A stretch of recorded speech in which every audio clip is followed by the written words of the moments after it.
नमस्कार, मैं डॉक्टर पूर्णिमा सेठ आज आप लोगों को salient achievements of crop biotechnology के बारे में बताऊंगी। यह बीएससी थर्ड ईयर का पेपर 1 का यूनिट 5 का हिस्सा है। यानी कि कृषि विज्ञान में मुख्य उपलब्धियां बायोटेक्नोलॉजी की क्या क्या है, उसको हम लोग 3 हिस्सों में बांट सकते हैं। पहला है उत्पादन बढ़ाने में, दूसरा है प्रतिरोधक क्षमता के लिए और तीसरा है बायो फर्टिलाइजर्स के लिए।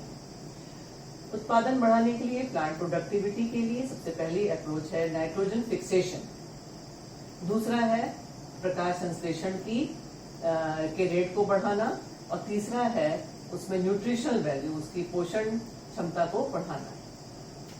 दूसरी स्थिति में आता है क्रॉप प्रोटेक्शन, जिसमें कि पहली अप्रोच है साइटोप्लाज्मिक मेल स्टेरिलिटी, दूसरा है डिजीज रेजिस्टेंट ट्रांसजेनिक प्लांट्स, तीसरा है इंसेक्टिसाइड रेजिस्टेंट प्लांट्स और चौथा एबायोटिक स्ट्रेस रेजिस्टेंट प्लांट्स। इसका तीसरा एक और उपलब्धि है एज बायो फर्टिलाइजर्स। उसमें 3 प्रकार के बायो फर्टिलाइजर्स मुख्य हैं।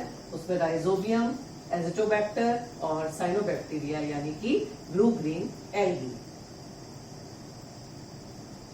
सबसे पहले हम यह समझते हैं कि जीन का ट्रांसफर होता कैसे है। प्रश्न यह उठता है कि सबसे पहले जीन क्या है जो कि हमें पहुंचानी है, जो आवश्यक है। मतलब कि जैसे सपोज उदाहरण में यहाँ पे है क्राई जीन और निफ जीन। क्राई जीन मतलब कि crystal protein gene, insecticidal crystal protein gene, जिसको क्राई जीन कहा जाता है, जो कि बैसिलस thuringiensis से प्राप्त होती है। दूसरा है nif gene, nitrogen fixing gene. यह उदाहरण के तौर पर लिया गया है और इसमें यह बताया जा रहा है कि निफ जीन किस प्रकार से हम प्लांट तक पहुंचा सकते हैं, यानी कि ट्रांसफर ऑफ जीन कैसे किया जाता है।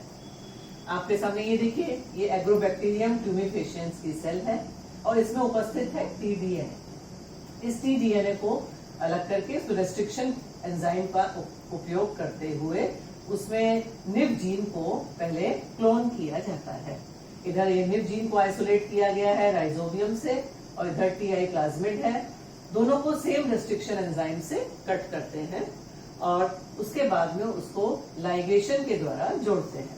अब यहाँ पर क्या है, foreign DNA is inserted into the T-DNA of plasmid. अब इस प्लाज्मिड में ये इंसर्ट की तरह राइजोबियम की निफ जीन जुड़ गई है। इसको फिर से वापस बैक्टीरिया में ट्रांसफॉर्म करते हैं। अब इस बैक्टीरिया और इस बैक्टीरिया में, एग्रोबैक्टीरियम के इन दोनों सेल्स में क्या अंतर है। पहले वाले में इंसर्ट अनुपस्थित है और इस वाले में इंसर्ट उपस्थित है। इस वाले एग्रोबैक्टीरियम में, जिसमें कि ये प्लाज्मिड है, जिसमें कि री इंसर्ट हो गया है टीआई प्लाज्मिड और उसमें निफ जीन उपस्थित है, उसको फिर हम प्लांट तक पहुंचाते हैं। इसके लिए आप लोग ये देखेंगे, ये टीडीएनए में इंसर्टेड फॉरेन डीएनए दिखाई दे रहा है, जो ब्लैक कलर की लाइन है। ये बता रहा है कि इसमें ये फॉरेन डीएनए यानी कि निफ जीन जुड़ी हुई है। उसके पश्चात अब उसका सिलेक्शन सबसे आवश्यक होता है, यानी कि इधर आइडेंटिफिकेशन हो गया, उसका आइसोलेशन हो गया, फिर क्लोनिंग हो गई, क्लोनिंग के बाद में ट्रांसफॉर्मेशन हो गया। अब उसके पश्चात उसको आइडेंटिफाई करना होता है। उसके लिए कॉलोनी हाइब्रिडाइजेशन की विधि के द्वारा उसको पहले हम ग्रो करते हैं और ग्रो करने के बाद में उसको हम आइडेंटिफाई करते हैं कि किन कोशिका में ट्रांसफॉर्मेशन हुआ है। ट्रांसफॉर्मेंट्स को जानने के लिए एंटीबायोटिक की रेजिस्टेंस या एक्स-गैल आईपीटीजी कई विधि होती हैं जिसके द्वारा इसको आइडेंटिफाई किया जा सकता है। उस बैक्टीरिया की कॉलोनी को सेलेक्ट करने के पश्चात उसको मल्टीप्लाई कराते हैं और फिर एग्रोबैक्टीरियम के माध्यम से इस प्लांट तक पहुंचाते हैं। प्लांट में उसका फिर एक्सप्रेशन स्टडी किया जाता है, यानी कि वो जो जीन निफ जीन थी वो वहां पर नाइट्रोजन फिक्स करने की क्षमता वहां पर ला रही है कि नहीं।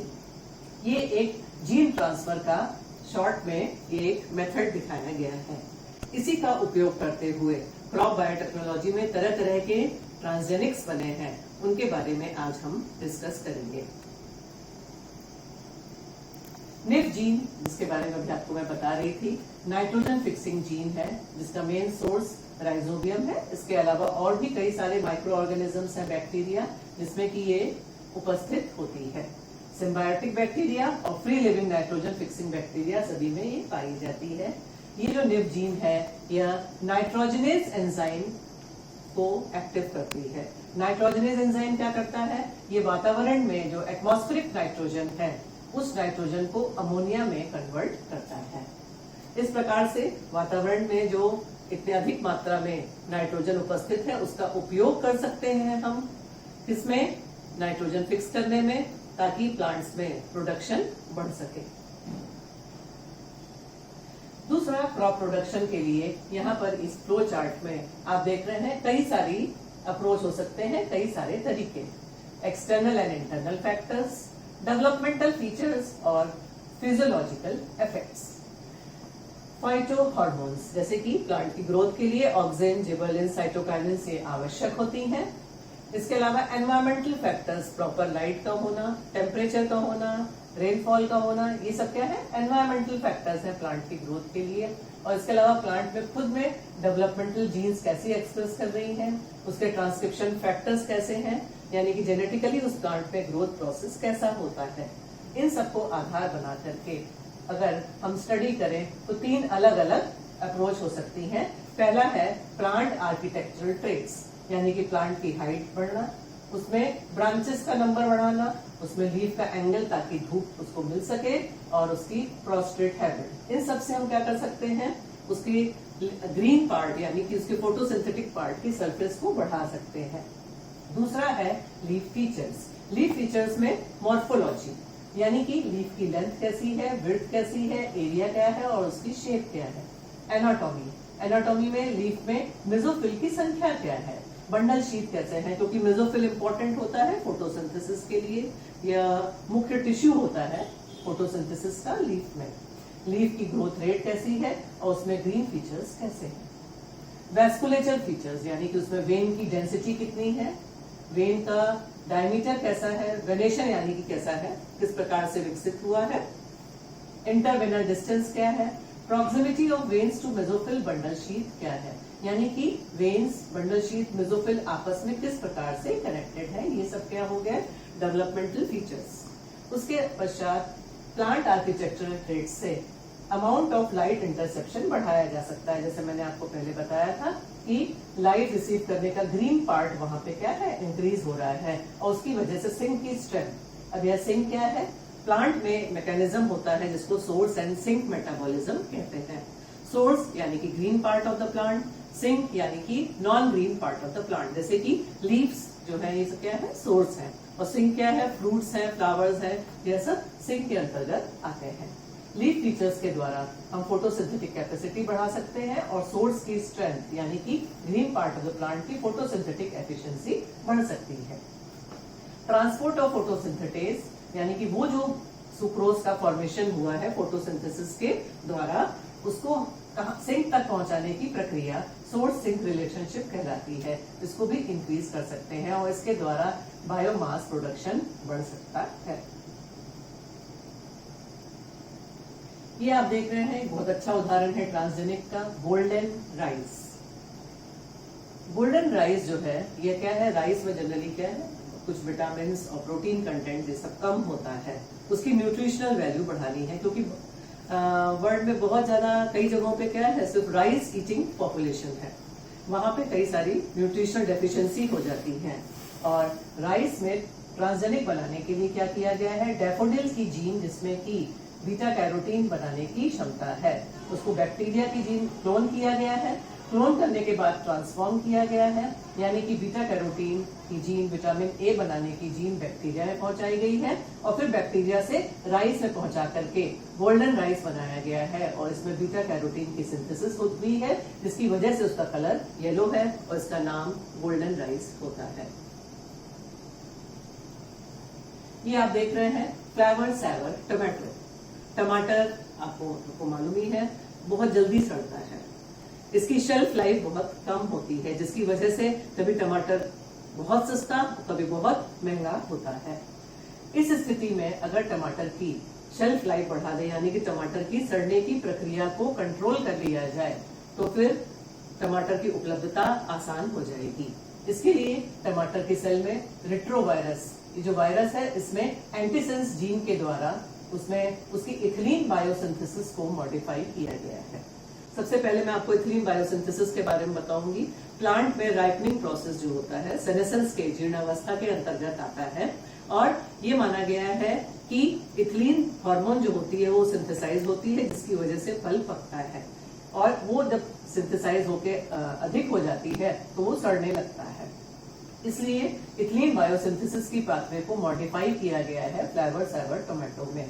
इसमें रिकॉम्बिनेंट डीएनए जो होता है एंटीसेंस जीन के द्वारा उसे पहुंचाया गया है। ये वो रेट्रोवायरस है जिसमें कि वो उसकी जीन उपस्थित है। ये इसमें जाकर के टमाटो की सेल में जाकर के ये इनकॉर्पोरेट हो गया है, जुड़ गया है। अब टमाटर जो डेवलप होता है उसमें राइपनिंग की प्रक्रिया नहीं हो रही है। जब भी आवश्यकता होती है राइपनिंग की तो उसमें कार्बाइड इत्यादि के द्वारा उसको हम राइपन करा सकते हैं और इस प्रकार से टमाटर की उपलब्धता आसान हो सकती है। इस ट्रांसजेनिक टोमेटो का नाम दिया गया है फ्लेवर सेवर टोमेटो। एक और उदाहरण है प्रोटैटो का। प्रोटैटो क्या है? पोटैटो जिसमें कि एएमए जीन जो कि साउथ अमेरिकन एमरैंथ प्लांट से पहुंचाई गई है। एमरैंथ में प्रोटीन मात्रा बहुत ज्यादा होती है, उसकी उस जीन को क्लोन किया गया है और क्लोन करने के पश्चात पोटैटो में उसको ट्रांसफॉर्म किया गया है और उसमें एल्बुमिन की मात्रा बढ़ गई है। ये माना गया है कि जब उसको स्टडी किया गया है उस ट्रांसजेनिक पोटैटो को तो उस प्रोटैटो में एसेंशियल अमीनो एसिड्स लाइसिन और मेथियोनिन की मात्रा बहुत अधिक थी। इस प्रकार से ये तरह तरह के एग्जाम्पल्स हैं ये जो कि न्यूट्रिशनल वैल्यू को प्लांट की बढ़ा रहे हैं। एक और अप्रोच है ट्रांसजेनिक प्लांट्स के लिए मेल स्टेरिलिटी। मेल स्टेरिलिटी यानी कि पॉलन का निर्माण होता है परंतु उसमें फर्टिलाइजेशन करने की क्षमता नहीं होती है। अब इसका उपयोग कैसे किया जा सकता है? जैसे स्वपरागण करने वाले प्लांट्स हैं जिसमें कि सेल्फ पॉलिनेशन होता है, उसमें हाइब्रिड बनाना है, संकर का निर्माण करना है, तो उसके लिए क्या करेंगे? हम उसके सेल्फ पॉलिनेटेड प्लांट के जो पॉलन का पार्ट है उसको स्टेराइल बना सकते हैं।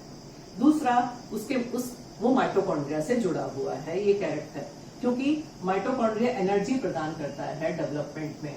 जो टेप्टम होता है पॉलन में, पॉलन के डेवलपमेंट में जो काम करता है टेप्टम, उस टेप्टम में माइटोकॉन्ड्रिया अगर इनएक्टिव हो जाए तो एनर्जी लेवल कम हो जाएगा। एनर्जी लेवल कम होगा तो पॉलन का निर्माण तो होगा परंतु उसमें फर्टिलाइजेशन करने की क्षमता नहीं होगी। इसको मेल स्टेरिलिटी कहते हैं। ये जो मेल स्टेरिलिटी है कई प्रकार की होती है, जैसे यहाँ लिखा है जीएमएस यानी कि जीनिक मेल स्टेरिलिटी। इसी प्रकार से साइटोप्लाज्मिक मेल स्टेरिलिटी भी होती है। इस मेल स्टेरिलिटी के लिए जो अप्रोच है बायोटेक्नोलॉजी की उसमें क्या है कि promoter which induces transcription in male reproductive specifically ये वो हिस्सा है और ये gene which disturbs normal function of cell यानी कि टेप्टम की सेल को जो डिस्टर्ब करता है। इस पूरे इंसर्ट को बनाया जाता है, क्लोन किया जाता है और फिर उसको ट्रांसफॉर्म किया जाता है प्लांट में एग्रोमिक्टीरियम के द्वारा। इस प्रकार से क्या होता है? मेल स्टेराइल प्लांट बनता है। मक्के में बार्लेज बार स्टार जीन्स जो है उसका उपयोग किया गया है रेजिस्टेंस में, प्रतिरोधक क्षमता में, क्योंकि वो माइटोकॉन्ड्रिया की उस जीन से लिंक्ड होती हैं और इस प्रकार से हम आवश्यकता के अनुसार रेजिस्टेंस के लिए या फिर प्लांट प्रोडक्शन में हाइब्रिड्स बनाने के लिए मेल स्टेरिलिटी का बायोटेक्नोलॉजी के द्वारा उपयोग कर सकते हैं। ये एक आपके सामने बहुत अच्छा उदाहरण है वायरस रेजिस्टेंट पपाया का। पपीते में तरह तरह के वायरल इन्फेक्शंस होते हैं और अमेरिकन साइंटिस्ट ने क्या किया है? ट्रांसजेनिक पपाया प्लांट बनाया है जिसमें कि code protein of the virus इसको मॉडिफाई किया गया, इंजीनियर किया गया है रेजिस्टेंस बढ़ाने के लिए। ये एक वैक्सीन की तरह काम करता है। ये आप देखिए सामने ट्रांसजेनिक प्लांट्स हैं और ये नॉन ट्रांसजेनिक प्लांट्स हैं। अंतर दिख रहा है कि किस प्रकार से इनके ग्रोथ रेट में कितना अंतर है। और इसमें जो वायरस है जब उसकी कोड प्रोटीन की जीन को इंजीनियर करके उसको मॉडिफाई करके ट्रांसजेनिक बनाया गया है तो जब भी वायरल इन्फेक्शन होता है तो इस प्लांट में बहुत प्रतिरोधक क्षमता पाई गई है। ये बीटी कॉटन का उदाहरण है। बीटी कॉटन बहुत कॉमन है और आजकल आपको नाम सुना भी होगा इसका। तो ये जो है ये बैसिलस thuringiensis की सेल है जिसमें कि इंसेक्टिसाइडल क्रिस्टल प्रोटीन बनाने की क्षमता है, यानी कि इंसेक्ट्स को नष्ट करने की क्षमता है। इस बैक्टीरिया की इस जीन को आइडेंटिफाई करके आइसोलेट करके क्लोन किया गया है कॉटन की सेल्स में। ये कॉटन की सेल्स हैं कपास की और इसमें इसको ट्रांसफॉर्म किया गया है और ट्रांसफॉर्म करके अब जो सेल्स बनी है रिकॉम्बिनेंट उसके यानी कि कॉटन की सेल्स में अब वो जीन क्रिस्टल प्रोटीन की जीन वहां पहुंच गई है। इसके द्वारा टॉक्सिन बनाने की क्षमता है, यानी कि आईसीपी इंसेक्टिसाइडल क्रिस्टल प्रोटीन बनाने की क्षमता है। और जब वाकई में बॉलवॉर्म इन्फेक्शन करता है तो इस प्लांट में उससे लड़ने की क्षमता है। ये ट्रांसजेनिक पोर्शन है। ये तो सब हम बात कर रहे थे बायोटिक स्ट्रेस की, जैसे कि फंगस है, वायरस है, इंसेक्ट्स हैं, ये सब क्या है, तरह तरह के बायोटिक स्ट्रेस है जिसके अगेंस्ट ट्रांसजेनिक्स बने हैं। इसके अलावा कई सारे एबायोटिक स्ट्रेस हैं, जैसे कि हाई टेम्परेचर का होना, बहुत लो टेम्परेचर का होना, मिनरल्स के कंटेंट्स का ज्यादा होना, सूखा पड़ना, बहुत ज्यादा लाइट का उपस्थित होना, सॉल्ट कंटेंट ज्यादा होना, या फिर फ्लडिंग होना, बाढ़ आना। इन सब स्थिति में क्या है, प्लांट स्ट्रेस में आता है। और उस स्थिति में अगर हमारे पास में ट्रांसजेनिक उपस्थित है तो हम उत्पादन को बरकरार रख सकते हैं और उसको नष्ट होने से बचा सकते हैं।